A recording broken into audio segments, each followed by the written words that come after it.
경제를 넘어 세상을 보는 눈을 밝히는 시간, 첨단 IT 기술과 가상화폐 이슈까지 꼼꼼하게 짚어드립니다. 스마트한 경제, 디지털 에셋 박범수 기자 전화 연결하겠습니다. 기자님 안녕하세요. 네, 안녕하세요. 디지털 에셋 박범수 기자입니다. 예, 먼저 AI 소식부터 보겠습니다. 구글이 사람처럼 묻고 답하는 인공지능 챗봇을 공개했다고 하던데요. 이름이 바드인가 봐요. 예, 맞습니다. 이제 정확히는 구글이 AI 챗봇 바드를 전면 개방한 게 맞는데요. 예. 구글은 이미 3월에 바드를 공개를 했었습니다. 예. 그런데 이제 미국과 영국 등에서만 사용이 됐거든요. 그런데 이제 최근에 바드를 180국 이제 전 세계에 이제 전면 공개를 하면서 이제 좀 전면 개방하는 모습을 보였는데, 특히 이제 오픈 AI의 챗 GPT가 큰 인기를 끌자 구글도 이전에 이제 AI 검색을 도입할 거다 이렇게 밝혔었는데, 이날 구글은 검색 엔진에 바드를 이제 적용해서 한국어로는 생성형 검색 경험, 영어로는 SG라고 하는데요. 그걸 도입해서 이용자가 검색어를 입력하면 다른 문장을 이제 문장 형태로 제시하는 등의 경험을 앞으로 제공할 거라고 밝혔습니다. 챗 GPT, 오픈 AI가 개발한 거, 오픈 AI가 개발한 챗 GPT, 지금 뭐 많은 분들이 아시는데 챗 GPT랑 이제 경쟁자라고 할 수 있는 거잖아요, 바드가. 네, 그렇습니다. 뭐가 갖고 뭐가 다른지가 좀 궁금한데요. 챗 GPT와 오픈 AI, 그러니까 오픈 AI가 만든 챗 GPT 같은 경우에는 아직은 뭐 실질적으로 이제 검색에 이제 활용이 되거나 하는 것보다는 그 내부적으로 이제 서비스를 하고 있고, 이후에 이제 검색이 도입이 되겠지만, 이것 같은 경우에는 애초에 검색 기업인 이제 검색 엔진을 제공하는 기업인 구글이 만든 거기 때문에 일단 나중에 공개가 됐을 때는 바로 이제 검색에 이제 도입이 되지 않을까 싶긴 하거든요. 네. 그래서 뭔가 좀 이 실질적인 어떤 기업이 만들었냐, 서비스 제공하는 기업이 만들었냐, 아니면 기술 기업이 만들었냐, 그런 차이가 있지 않을까 생각이 듭니다.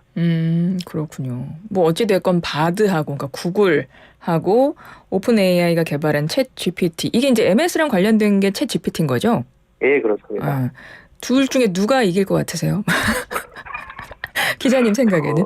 저는 이게 실질적으로 써보신 분들 의견도 좀 들어보고 했을 때, 네. 아직 챗 GPT를 바드가 따라가기는 좀 어렵다라는 의견들이 종종 있더라고요. 네. 앞으로 어떻게 발전할지 두고 봐야겠지만 아직까지는 챗 GPT가 좀 더 근소하게 우세하지 않나, 이렇게 저는 보고 있긴 합니다. 그렇군요. 챗 GPT가 워낙 좀 먼저 나오기도 했고, 또 그동안 또 많은 사람들이 애용도 했고, 그러니까 이용도 했고 해서 아마 그 부분이 있는 것 같습니다. 앞으로 좀 지켜봐야 되겠네요. 네, 그렇습니다. 예. 자, 이번에는 SNS, 트위터 소식인데요. 일론 머스크 CEO가 사임한다고요? 이게 어떤 일이 있었던 건가요? 네, 말 그대로 이제 일론 머스크가 트위터 CEO직을 이제 사임한다는 소식인데요. 예. 현지 시각 기준으로 5월 11일, 오늘 새벽, 한국 시간으로 오늘 새벽인데, 일론 머스크가 본인의 트위터를 통해서 이제 자신이 트위터 CEO를 사임하고 새로운 CEO가 6주 안에 이제 선임이 될 거라고 밝혔습니다.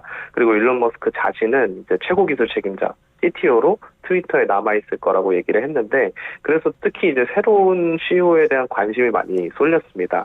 일론 머스크는 새로운 CEO에 대해서 그녀라고 정도, 성별 정도만 특정을 해서 구체적으로 누군가를 설명을 하지는 않았는데요. 오늘 나온 이제 월스트리트저널 보도에 따르면 이제 미국 엔터테인먼트 기업 MBC 유니버설의 광고 책임자인 린다 야카리노가 이 새로운 CEO를 좀 유력할 것이라고 보도가 나오기도 했습니다. 그렇군요. 일론 머스크가 한 작년 10월쯤 트위터 인수하지 않았나요? 예, 맞습니다. 그쵸? 작년 10월에 인수를 해서 굉장히 공격적인 사업 행보를 보였습니다. 뭐 가상자산 시장에서도 워낙 유명한 인물이고 IT 업계에서도 유명한 인물인데, 특히 이제 그 결제 서비스를 이제 도입할 거다라는 등의 이제 이슈도 있었고, 얼마 전에 저번 달에 또 설명드렸던 그 도지코인으로 이제 그 트위터 로고가 바뀌는 그런 이슈들도 여러 이슈들이 있어서 네네네. 이게 트위터가 앞으로 어떻게 될까에 대한 관심이 쏠렸는데, 이제 트위터 CEO를 이제 내려놓게 되면서 이제 새롭게 아마 좀 개편이 되지 않을까 싶긴 합니다. 근데 그동안 뭐 트위터 인수하고 나서 직원 대량 해고부터 해가지고 뭐 어떤 언론인 계정도 정지하고 막 그랬었잖아요. 그러면서 좀 각종 구설이 많았었는데, 뭐 사임하는 거는 그동안 좀 말이 있긴 했었던 건가요? 이전에 그 장난삼아인지 진짜인지는 모르겠지만 트위터에 투표를 한번 올린 적이 있습니다. 내가 트위터 CEO를 이제 사임하는 게 맞느냐라고 했을 때 과반수 이상이 이제 찬성을 하는 거를 보면서 그런 이슈가 또 있기도 했었는데, 그때는 이제 이게 진짜인지 가짜인지 이제 알 수가 없었는데, 이번 같은 경우에 실제로 이제 사임을 한다고 밝혀지면서 앞으로 이제 일론 머스크가 어떻게 될지 좀 주목이 쏠리고 좀 독특했던 것은 일론 머스크가 이제 트위터 CEO를 사임한다고 하니까 테슬라 주가가 오르는 그런 해프닝이 벌어지기도 했습니다. 이제는 일론 머스크가 테슬라에 집중할 것 같다 뭐 이런 기대감이 반영된 걸까요? 아마 그런 게 아닐까 싶습니다. 그동안 뭐 트위터 일도 해야 되고 테슬라도 해야 되고 하니까 좀 이것저것 다 집중을 못하다가 이제 테슬라에 집중할 것 같다 이제 이런 마음이 담겼나 보네요. 뭐 어찌됐건 이제 일론 머스크 트위터 CEO는 사임하기로 그렇게 밝혀진 거고, 그래서 이제 최고 기술 책임자로 자기는 남겠다. 요 내용을 이제 발표했다는 소식이었군요. 네, 맞습니다. 이번에는 이 소식을 해야 될 것 같습니다. 요즘 국내에서 가장 화제가 되는 뉴스가요, 바로 가상자산 뉴스인 것 같아요. 특히 정치 분야 뭐 탑 뉴스에서 처음 들어보는 가상화폐 이름들이 뭐 계속 나오고 있어요. 우선 오늘 오프닝에서 언급했던 내용부터 여쭤보겠습니다. 최초의 가상자산 제정안입니다. 가상자산 이용자 보호법이 국회 정무위 전체회의 통과했다고 하는데요. 설명 좀 부탁드릴게요. 네, 현재 국내법상은 가상자산 제정안이 없는 상황입니다.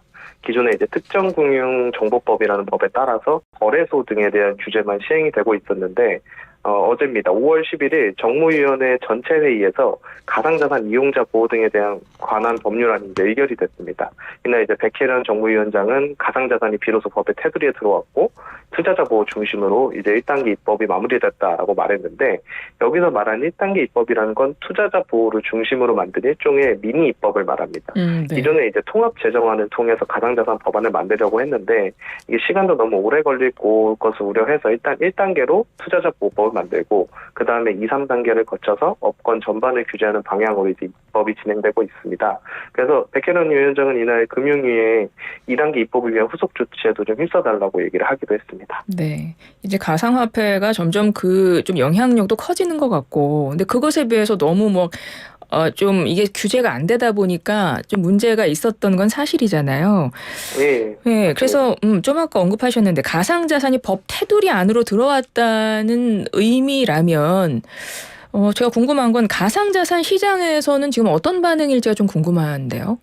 좀 두 가지로 갈리는 것 같습니다. 예. 이게 정말 다양한 의견들이 있는데 예. 일부는 가상자산 규제가 있는 게 훨씬 낫다라는 의견들이 있어요. 왜냐하면은 보통 이제 기존 가상자산 블록체인 업계가 아닌 다른 업계가 이제 블록체인 업계로 들어오려고 할 때 규제가 없기 때문에 리스크가 너무 커서 이거를 이제 들어와야 되냐 말아야 되냐 그런 고민들이 있는데, 그래서 규제가 생기길 바라는 그런 측면이 있었고, 네. 또 가상자산 업계에서는 오히려 또 이제 규제가 생기면서 이제 겉으로는 이제 다 규제가 이제 있으면 좋겠다라고 얘기하시는 분들이 많지만, 그럼에도 불구하고 이제 규제가 생겼을 때는 이제 기존에 있었던 그런 사기 행위나 이런 것들이 다 처벌을 받을 수 있기 때문에 조금 걱정하는 입장도 있는 것 같고, 여러 가지 입장이 굉장히 섞여 있는 상황입니다. 그렇군요. 이번에 그 김남국 더불어민주당 의원의 코인 논란이 지금 점점 커지고 있잖아요. 그래서 어제 정무위에서도 이 김남국 의원에 대한 질문도 쏟아졌다고 하던데 그건 어땠습니까? 예, 맞습니다. 어제 정무위에서 화두가 됐던 것이 이제 SG발 주가 조작 사태와 더불어서 이제 김남국 의원의 코인 논란이었는데요. 예. 이제 김남국 의원이 대량의 위믹스를 보유한 것과 관련해서 그 자금원이 이제 불분명하다는 것, 그리고 이해 충돌 여지가 있다는 것, 그런 것 때문에 이제 논란을 겪고 있는데, 한 의원이 이제 얘기했던 거는 김남국 의원이 관련해서 이해상충 논란이 상당한데 어떻게 생각하냐고 이제 김주현 금융위원장에게 물었습니다. 그래서 뭐라고 답을 했었냐면, 이건 이제 검찰 수사를 통해서 문제점이 밝혀져야 할 것으로 보인다라고 이제 대답을 했었거든요.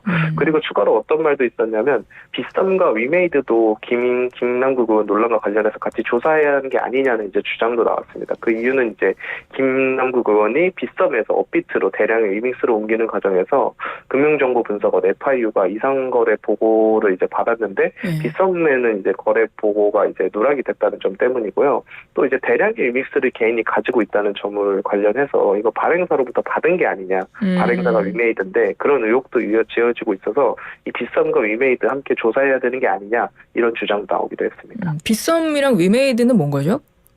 네, 빗썸은 이제 가상자산 거래소입니다. 가상자산 거래소고 위메이드는 방금 설명드렸듯이 문제에 논란이 된 위믹스를 만든 게임사입니다. 그렇군요. 근데 최근에 이 김남국 의원 코인 논란을 보면서 많은 사람들이 놀라는 건 사실 뭐 비트코인 이런 이름은 가상화폐 이름은 뭐 가상화폐에 대해서 잘 모르는 분들도 한 번쯤은 들어봤을 것 같은데 네네. 일단은 뭐 김 의원이 투자했다는 가상화폐 이름이 대부분 다 생소하다는 것하고 또 하나는 그 규모인 것 같아요. 규모. 그러니까 보유량이 막 90만 개. 막 60억, 80억 이런 말들이 있으니까 특히 그 보유량이 90만 개라는 그 위믹스라는 거 있잖아요. 좀 전에 말씀하셨던 거. 네네. 그 위믹스 보유량이 그러니까 김 의원이 갖고 있던 위믹스의 보유량이 세계 7위였다는데 맞아요? 네, 이게 과거의 데이터는 일단 남아있진 않습니다. 그걸 추적하려면 좀 많은 거를 추적해야 돼서 저희가 이제 좀 봤는데 현재 수준으로 비춰봤을 때 과연 김 의원이 보유한 90만 위믹스가 어느 정도 수준인지를 확인을 해봤어요. 네. 그래서 전체 지금 5월 기준에 이제 현재 위믹스 전 세계 보유 지갑 수는 약 30만 개입니다. 그래서 90만 개가 과연 그 30만 개 중에 몇 위권에 좀 해당하냐를 봤을 때는 전체에서는 27위권 정도 됩니다. 그런데 27위에 있는 모든 지갑을 봤을 때 많이 가지고 있는 지갑일 거잖아요. 네네. 그 상위권 지갑에 개인만 있는 게 아니라 이 위믹스를 발행한 재단이나 아니면 거래소나 혹은 뭔가 서비스를 하는 스마트 계약 주소 같은 것들이 있습니다. 그런 주소들이 있는데 그런 것들은 이제 쉽게 말해서 이제 기업들이 보유한 주소라는 건데요. 네. 이 주소를 다 제외하고 보니까 7위권에 해당한다는 겁니다. 물론 이제 거래소 주소 안에 김남국 의원보다 더 많은 코인을 가진 개인이 섞여 있을 수는 있지만 그 거래소 내부 코인 데이터는 확인할 수 없거든요. 그래서 확인되는 자료로만 봤을 때는 전 세계 7위 수준이다. 이렇게 확인이 됐습니다. 그게 지금 현재인 건 모르고 어쨌든 한때 그랬었다라는 기록이 지금 남겨졌다는 거죠? 현재 기록인데요. 현재 기록입니까? 네네. 근데 왜냐면 이제 과거에 대한 거래 기록은 확인할 수 있는데 과거의 지갑들이 얼마를 가지고 있었냐를 이제 한 번에 확인할 수 있는 곳은 없습니다. 그런데 이제 위믹스 같은 경우에는 이제 과거나 지금이나 유통량이나 뭐 그런 것, 보유 지갑 추이나 이런 것들이 크게 달라지지 않았다고 알려져 있기 때문에 그 당시에도 굉장히 큰 돈 투자자였을 것으로 지금 추정이 되고 있습니다. 예, 알겠습니다. 뭐 이 뉴스는 뭐 요즘에 계속 뭐 정치 뉴스로도 계속 들으실 거기 때문에 뭐 여기서 마무리하도록 하고 끝으로 요거 하나만 더 여쭤볼게요. 삼성페이가 유료화될 것 같다는 소식이 있던데 이건 무슨 얘기인가요? 네, 매일경제나 등 이제 언론 보도에 따르면 삼성전자가 이제 삼성페이를 이제 유료화할 것으로 보인다고 합니다. 어떤 내용이냐면 삼성전자가 최근 카드 업체를 대상으로 기존에 무료였던 삼성페이에 이제 수수료를 이제 도입할 거라는 얘기였는데요. 쉽게 말해서 이제 무료였던 그 계약에 대해서 자동으로 이제 연장을 하지 않을 거라는 거였습니다. 그동안 이제 카드사들은 삼성페이와 단체 계약을 했을 때 이제 별도 수수료를 지급하지 않았는데 8월부터 이 계약이 이제 만료가 된다고 합니다. 물론 그렇다고 해서 이제 삼성페이 이용자가 수수료를 내는 거는 아닙니다. 카드사가 낸다는 거군요. 네, 맞습니다. 하지만 문제가 될 수 있는 게 지금 SBS 등 이제 보도를 보면은 삼성전자가 애플페이처럼 건당 최대 0.15% 수수료를 이제 부과할 수 있다는 전망이 나오는데 지금 애플페이가 현대카드하고만 제휴를 맺었는데 현대카드는 애플의 수수료를 내고 있군요. 네, 그렇습니다. 0.11, 15% 수수료를 내고 있는데 그러면 이제 결국에는 카드사의 수수료 부담이 올라가겠죠. 네네. 그러면 사용자 혜택도 줄어들 수 있고 최악의 경우에는 이제 카드사들이 삼성페이와 계약을 해지할 수 있겠죠. 그럼 예를 들어서 뭐 방금 말씀하신 것처럼 현대카드를 가지고 있는 이용자가 뭐 삼성페이를 이용하고 싶은데 현대카드와 삼성페이가 계약을 끊어버리게 되면은 이제 본인이 이용하고 있는 카드를 못 쓰고 삼성페이를 못 쓰게 되니까 그런 피해들이 돌아올 수 있지 않느냐 이런 지적이 좀 나오고 있는 상황입니다. 그렇군요. 결국은 애플페이가 등장하면서 조금 이제 달라진 내용이 이건 것 같고 삼성에서는 이거에 대해서 뭐 공식적으로 밝히거나 그런 건 아직은 없고요. 네, 아직 확인되지 않고 있습니다.